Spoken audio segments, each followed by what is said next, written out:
وزیراعظم عمران خان 4 روزہ دورے پر چین روانہ۔ چینی ہم منصب سے ہفتے اور چینی صدر سے اتوار کو 1-on-1 ملاقات ہوگی۔ وزیراعظم عمران خان ونٹر اولمپکس کی افتتاحی تقریب میں بھی شرکت کریں گے۔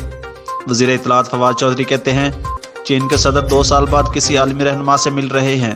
یہ دورہ پاک چین کی وسعت میں مزید اضافہ کرے گا۔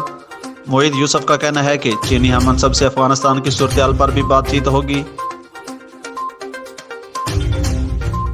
ریونیو عوامی خدمت کچہری کا انعقاد انوار کلب سیالکوٹ میں کیا گیا۔ وارڈ آف ریونیو اور ڈپٹی کمشنر سیالکوٹ کے حکم کے مطابق تاریخی کچہری لگائی گئی۔ اس موقع پر تمام عملہ محکمہ مال ایک چھت تلے اکٹھا کیا گیا۔ ڈی سی اور اے ڈی سی آر نے خصوصی وزٹ کیا۔ کچہری کی صدارت اسسٹنٹ کمشنر سیالکوٹ محمد مرتضیٰ نے کی اور لوگوں کے مسائل سن کر فوری حل کروائے۔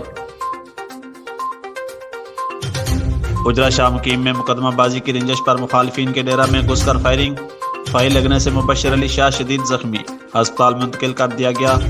موٹر سائیکل سوار 2 ملزمان فائرنگ کر کے موقع سے فرار ہو گئے۔ مضروب کے داماد نے اراضی تنازع پر ملزمان کے خلاف کیس دائر کیا تھا۔ کیس میں ملزم کے سسر کو سزا ہوئی جس کا ذمہ دار وہ مضروب کو سمجھتے ہیں۔ پولیس نے 3 ملزمان بشیر بوٹا وغیرہ کے خلاف مقدمہ درج کر لیا۔